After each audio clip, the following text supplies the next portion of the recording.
How's that? Okay, better? let's do a test run Yes. or two. Right. 1, 2, 1, 2, 1, 2. 3, 4. Welcome to the Shrewsbury Biscuit, David. Thank you so much for joining me.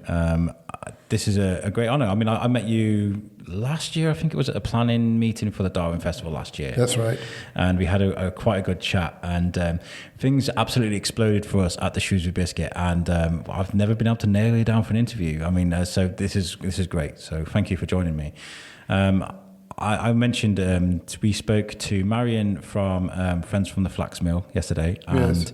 we spoke to Bibbs from the Civic Society. And I Yes. did mention that you were coming on the show, and they were like, "Oh, he's a great guest to have on." So I was really excited for today.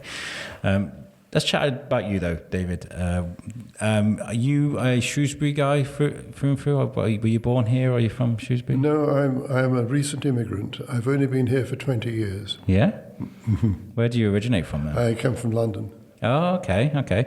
What was that like then, taking the step from the big city to Shrewsbury? Well, I spent quite a bit of my life working abroad, so I hadn't got a very strong attachment to London. Okay. And when I retired, my wife and I decided we didn't want to spend the rest of our life in London, and we looked to see where we should come. And I have a daughter who lives in Shrewsbury, and she was very manipulative in sending us estate agents' brochures and so on. So this is where we settled, and we're fortunate enough to have a house in the centre of Shrewsbury, which is very easy for us as you grow older. We don't have to. We can walk to the shops and to the station and that sort of thing. Yeah. And since then, we've really enjoyed living in Shrewsbury, becoming a small part of Shrewsbury life. It is, and your name. I mean, you do a lot of great things here. So you are part of the Friends for the Museum. That's right. That's right. That's yes. right. What does that entail then? What's that all about? Well, the Friends of the Museum is basically a support organisation that provides that exists to provide support for the museum. In the case of funds, we help them financially as far as we can by putting on events and by having members who pay money. We organise talks and lectures and visits to various places of interest. Yeah. We can also act as advocates for the museum. We can say things that the museum staff would find it difficult to say in terms of trying to defend a funding stream or whatever else it may be. And when the museum has been under pressure in terms of getting funds, we've been able to try to get a bit of support for it. So that's helped. But it's not. It's. I think it's important to the museum, and the museum would say that. I mean, last year we managed to give support to the museum to the tune of £27,000. Wow, that's amazing. That's fantastic. And what does that bring in then? Well, to keep the lights on? Well, we had some very generous donations which enabled us to do that, but basically it helped us to support the two of the exhibitions that they put on, to sort of support the art competition in the summer of 2019, and to support one or two smaller activities as well, and support some of their educational work. But that was exceptional. I don't think we would normally manage to contribute at that rate. I mean, the Drawn and the Dead, the Charlie Adlard exhibition they had on there. Was it Drawn and the Dead? Yeah, we put £9,000 into that. That is amazing. I always think it is one of the most cool things I've ever seen a museum do. like let's do zombies for a bit. Yes. But Charlie's a standout character for Shrewsbury. It kind of makes sense to try and encourage people to be the next Charlie Adlard. How do you find the funding to come across? Is it easy some years, hard some years? Yeah. Well, we rely basically on people's generosity. Okay. I mean, people have to join the Friends. They pay a subscription, and that gives us a small income, some of which is used to pay running costs, and the rest goes to support the museum in various ways. But we've been lucky in that we have been given some generous gifts over the years. We've also had one or two donors who've been very generous, because I think they've realised the insignificance of the work that we've been carrying out. And we've had one or two fundraising events which have been quite good. A few years ago, we organised a group to go on the zip wire at Blaenau Festiniog. And four of us braved this enormous descent on flimsy-looking wires. and we raised about £3,500. That's amazing. That's so cool. By crowdfunding and getting support from friends and various donations and so on. And when we bought things like pictures, we've been able to get one or two support from trusts and outside organisations. So I think we've been quite important to the museum over the years. Yeah, and it's, listening to these ideas and the things that you've done, it seems to me like you guys are constantly thinking outside the box. What's something fresh and new that we can do to bring in a bit of dough for the museum? Is it quite fun looking for new exciting things to do? It's difficult. I imagine.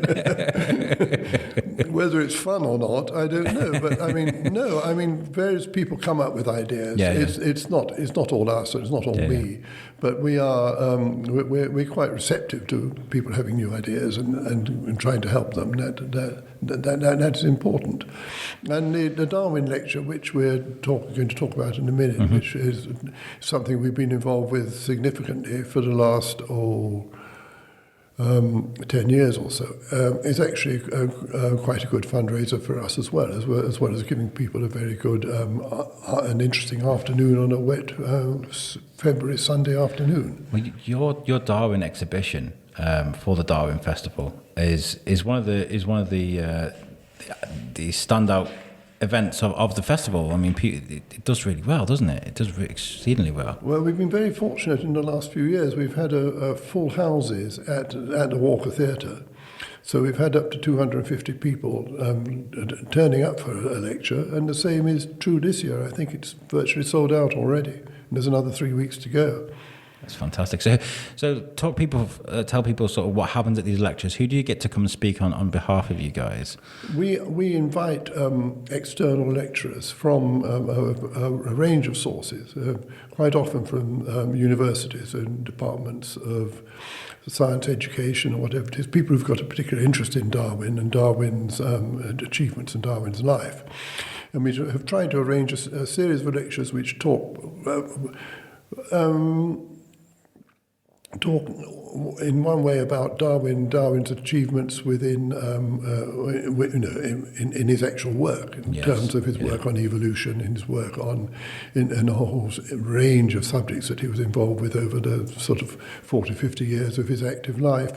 And we also get people to talk about the area around Darwin. I mean, we had a talk about 3 years ago about Alexander von Humboldt, who was a great German explorer who explored mainly in South America and wrote many of the articles which Darwin drew on at a later stage.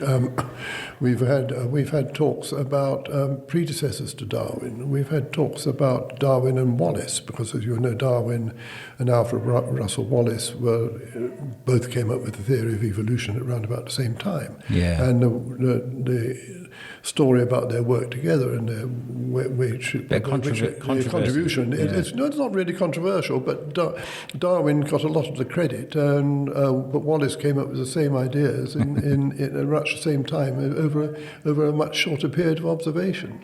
And this is before the days of that kind of when you throw something on the computer on the internet. There's a date there for who came up with it first. I guess that was the copyright. Well, Wallace sent a draft of a paper that he prepared to Darwin, and Darwin suddenly realised that Wallace and he were working along the same lines. Wallace was actually living and working in Indonesia at the time. And so what Darwin arranged for was that they would do a joint paper, and he had to hurry up and get his research carried out, because Darwin was a very slow and careful man. He spent years looking at all the evidence and putting it all together. I mean, if you read The Origin of Species, it's an enormous book. And so the initial idea about evolution was put forward in a joint paper by Darwin and Wallace at the Linnean Society in 1859. And it all went on from there. Yeah, and now the rest is history.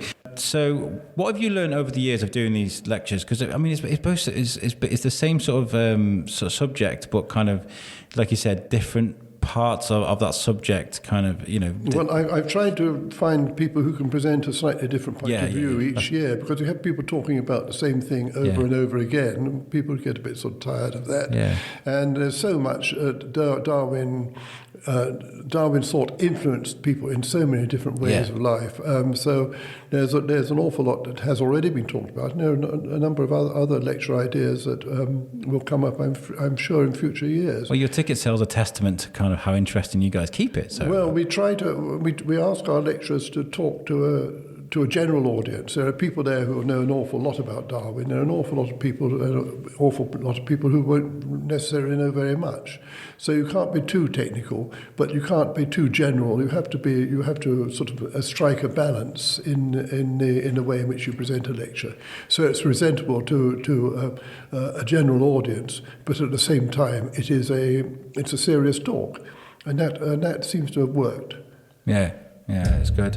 And what's the date of this year? It's Sunday the 16th of February. Yeah. It's the Sunday the 16th of February, 2:30, and there's still some tickets going. I guess they're selling quickly. Well, when I looked at the website this morning, I think there were less than 10 tickets left. Wow, well done. There'll be a waiting list, which is a nice thing. But I wish we could actually get to a bigger venue. But the only problem is, of course, that if you go into the auditorium at Theatre Severn, then that's a different kettle of fish. Quite pricey. we wouldn't be able to afford that, and we would run at a loss. And since part of the idea is to make a bit of money to support the museum, we do have to keep an eye on the costs. And how is it affecting you guys because you got the free entry to the museum on the 14th and 16th. Is that going to be good for you guys? The Friends, people who are members of the Friends now have free entry to the museum throughout the year. Oh, cool. So that's an arrangement we came to with the museum. So it's one of the advantages of being a friend, and it's the way in which the museum recognises the contribution that the Friends have made. So it won't make any difference to us, but we very much hope that people who come in to the museum on over that weekend will find it a really rich and rewarding experience, and will want to come again, and perhaps will want to join the Friends. Yeah, that's a good idea. I mean, this festival is all about innovation and inspiring young people, I guess, to go out there and be the next Darwin. So, well, I think it's a very good festival because it does operate at different levels, and it's something to say for children, young children, or secondary school children. It's something for the general public, and it's also for people who've got a more specialised interest. Yeah. I mean, and the organisers have done, I think, very well in preserving the Darwin focus, but at the same time broadening it slightly so that there's a lot of people who have quite a lot to say. Yeah. I'm looking forward to the Young Thinkers Award. I spoke to them last night. Said we can come along because they're designing an emblem for a flag, which is great, which is something different because last year they had the essays that they had to write. There's the place where they would take Darwin if they could take him on a holiday. That's going to be good. The Shrewsbury School Darwin collection as well, where they're going to bring out the first issues of Origin of Species and things like that. That's going to be interesting. That should be very interesting, yes. If you're interested in the association the school had with Darwin, they've got a wonderful collection of material, which isn't often available to see, I'm afraid, but this time it will be. What else are you guys? Is it just the talk that you guys doing at the Severn, or is there more things that you've got planned? No, we're not doing anything more in the Darwin Festival. No, and we do a regular series of lectures and talks within the museum, which is available to friends and also available to the general public if they want to come, but they would have to pay a small charge. Of course. The problem is that the museum's the obvious venue to have it, but there's a limited amount of space in the museum, so there's not an awful lot of work of room for people who are not our members. But we've had some very successful talks, and this year we had last year in the autumn we had a series of 3 lectures by Dr. Nigel Baker, who you'll probably know. Do you know about Nigel Baker? I don't know. I'm really sorry. Well, he is a person who's more about the archaeology of Shrewsbury than anybody else. Wow. And he's written a book on it, which I will let you have a title of it. But it's a book for. But he talks very interestingly about Shrewsbury. It could be underground Shrewsbury or medieval Shrewsbury or even the Shrewsbury from the river. Yeah. And he does talks and so on. And he does talks and he does walks. And the walks are we did 2 walks this autumn, and they were completely sold out more or less even before we advertised them. Fantastic! I'd love to get him on the show. I love things that I love to look, because even though I've never heard, I love learning. And that's why I do this show, because every time I speak to someone new, I learn something new.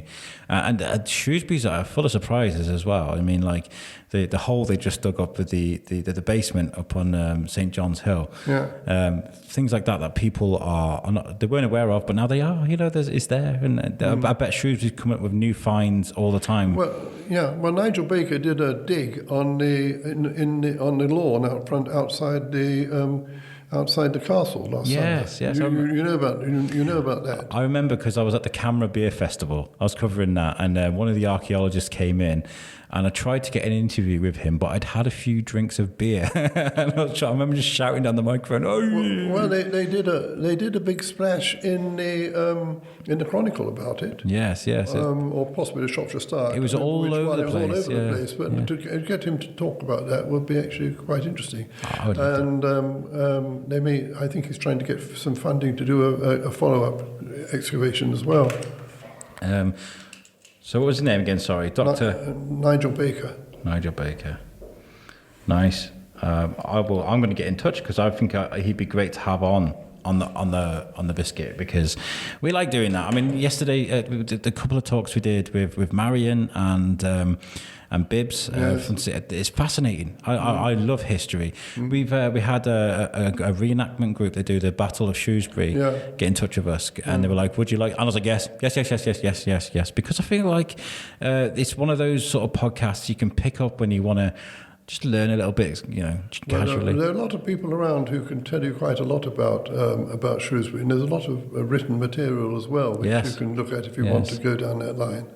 We've had Stan Sedman on a couple of times, and he's a brilliant guy. Yes. He knows what he's talking about. And Ron Morgan we've had on. I just think it's fascinating.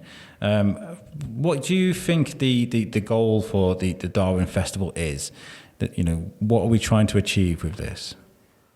Well, you're working over such a wide area, but I think in principle you're hoping to give people a wider knowledge of the life and achievements of Darwin. Absolutely. Putting it very generally, but that's really what you can say. But I mean, I hope that it will give inspiration to people over in a wide range of ages, particularly kids. Yeah. It's important they know something about Darwin. And that's what I like about it, because last year you could go to a lecture about greenhouse gases and learn about the intricate sciences of that, or you can go to something fun, you know, and I like that. And it's all about going outside your comfort zone. Sometimes, if you're not an intellectual that's not really interested in lectures, you should still try it, because you find yourself all that information just being absorbed into you, before you know it, you've learned.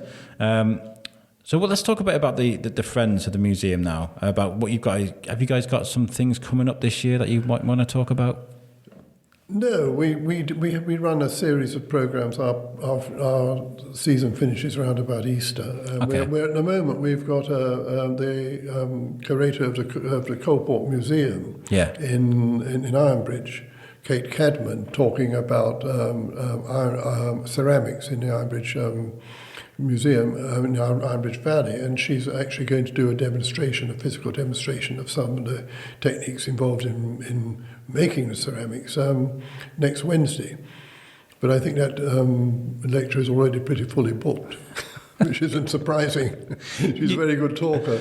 If people did want to find out more information about what's going on, where can they go? Is there a website? They can either go to the website, which is the Friends of Shrewsbury Museum and Art Gallery. Yes. Or they can go to the Visitor Information Centre in the entrance to the museum, where they can find out information and also get a brochure giving details of how they can join.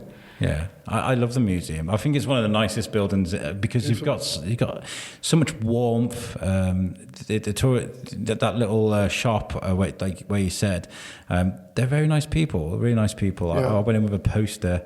I was like, "Can you put my poster up?" So, how many things in the museum you've seen in a museum really attract you? What do you think are important things being shown in the museum? I just get absorbed. You see, like when I look at things, I feel like emotion from it. It sounds really weird. You know, What sort of things give you emotion, Alex? Did you see the little exhibition that was done on the Morris & Co.? You know, the Morris firm, which is so well known in Shrewsbury. They had put an exhibition of what the Morris organisation looked like in the 19th century. And that was in a few months ago. Did you go and see it? I haven't been to the museum in a long time. But you love museums, but you don't go to museums. I mean, I'm being serious. If you love museums, then you bloody well support museums. Yes. And it's all very well to say you love museums, but keep an eye on what they do and what they do. And there's some lovely museums around here. Yeah. You know, not only Shrewsbury, but there's the whole Ironbridge Gorge has got a whole. The British. It's one of the most important museums in Britain in terms of for the British industrial history. I love that place. We go there every summer. We do. I try to get out as much as I can. And you're right. I should absolutely go more. You should take your kids as well. Yeah, we love that, and I'm going to be taking advantage of the free weekend, and also encouraging people to go myself. You are right, because I think Shrewsbury is one of the most important towns because of Darwin and because of the notable characters we've had here, but Bliss Hill as well. I mean, I tell people all the time, like, if you own a piece of something, you know that's where that all began, the Industrial Revolution. It became building things en masse, and it's such an amazing, immersive place to go, and I love it. Yeah, so Bliss Hill is fine. I mean, it is a place which people are encouraged to visit with children and so on, and take advantage of of everything you can do there, the Victorian shops and the walks and the canal and so on. But there are about 8 other museums in Ironbridge which look in more detail at different aspects of the Industrial Revolution. You can buy the little passport, can't you? And you go around. You can buy a passport and do all. You can't do them, but there's one museum which specialises in clay pipe making. Which was something everybody did in the 19th century, and that's a little. That's a. I'm trying to remember the name of the place. Just not Buildwas, the place on the other side. Come on, anyway, we'll forget that bit. Yeah. But it's also got the Museum of the Gorge, and it's got the old furnaces that we use, the blast furnaces and so on. Not the blast furnaces, they hadn't got around to blast furnaces, but where they actually melted down and created the steel. It's got the Iron Bridge, which was the first of its type in the world, which has just been restored, rather controversially with red paint, which people are saying, was that the original colour or was it not? And so on and so on. What do you think? Where do you stand on that one? I don't know. The opinion is divided on it. I think I will stay on it. Stay on the fence. I like it whatever colour it is. Yeah, it's beautiful. What was I going to say something. Are you excited about the flax mill? What they're doing at the flax mill? I think very excited about the flax mill. Yes. I think I don't know enough about it. I want to go and find out a bit more. But we've been watching it from afar, and I think that's going to be an enormous contribution to Shrewsbury's cultural offerings once it gets going. And I wish it every success. I love that it's going to be like a hybrid of kind of like a museum type building, and upstairs you've got the offices for the innovation and bringing new businesses and ideas and to Shrewsbury. I love that. That's just really exciting. Really exciting to me. No, it is. It's a very exciting project. I do hope it's successful. And it will obviously have an effect on that area, in the Ditherington area as well, to have such a prominent building to focus on. And bring more people into the area, which is good. Yeah, it's good. I mean, we're so rich in history, it might as well celebrate it. Well, look, thank you very much for joining me on the show. This has been really nice. And I'll take on board what you said. I will. I'm going to start supporting the museum more. And you guys should do. Make sure you get to the museum. Check it out How often should people go to a museum, do you think? Well, it's difficult. I mean, most people would perhaps go once or twice to have a look at it. Yes. And they might go again when they've got visitors or friends or something like that. But, I mean, they possibly ought to go when there's something new to see. Yes. And there's a regular programme of exhibitions, which you can find out by looking at the museum website, and which is kept up to date. And which has a whole series of interesting things on. And also, don't forget the permanent collection. One of the things that people do at go to exhibitions and look at whatever it is, they just walk past all the interesting things which are available permanently. That's particularly true with art exhibitions. Yes, absolutely. And I mean, I think maybe this weekend that is free might actually spark something in some people, because if you've never been to if you're not really a big fan of museums, go and have a look, because this might spark a bit of something. Well, I think I think yes, you're quite right. I think I and many other people think the museum should be free anyway. Yeah. Because a lot of museums in the country are. It used to be a donation when I used to go. You can still make a donation if you want to, but you have to pay as well. Yeah. Well, a lot of museums are free. Yeah. But I mean, to be fair to Shropshire Council, it hasn't got the money to allow for free entry, and that's a pity. But we understand the situation. We hope that the day will come when they are a bit better financed. Yeah, I love taking my little boy's he's 5, so he's not quite got the history buzz yet. He's not quite old enough, but I've tried taking him we've been to the Natural History Museum in London, one of my favourite places in the world. Yeah. I've been around the museums in Liverpool. I think we went there the one weekend just to do museums. Yeah, amazing. Yeah. I mean, this is going to be great. Well, the museum here has got actually a very good collection. It's got a very good collection of local materials and some stuff which is really of national significance as well. So it's so worth a visit. Absolutely. Not more than one, too. Well, thank you very much for joining me. I wish you luck I don't need to wish you luck. You guys are selling quicker than the Shrewsbury Liverpool tickets. So, thank you so much for your contribution. You're doing such a good job, and I wish you all the best. Well, thank you very much. Thanks. I've enjoyed being here. We'll get you on to talk about what we were just talking about before the show as well. We'll help you as much as we can. Well, there may be others too. I'm not necessarily the right person to do everything. Well, look, thank you very much, guys, for listening to this. I just want to give a shout out to our sponsor before we end here. Our sponsors are Gin Different. Have you been to Gin Different, David, up in the market hall? No. They sell different wide variations of gin, and they've got a bar up in the market hall. And if you're a big fan of gin, you might want to check it out, because they've got amazing different gins from all over. I'll have a look. So check them out on Instagram and on Facebook. And thank you guys for listening to this episode, and we'll catch you next time. Okay. Thank you. Peace out. Right. Bye-bye.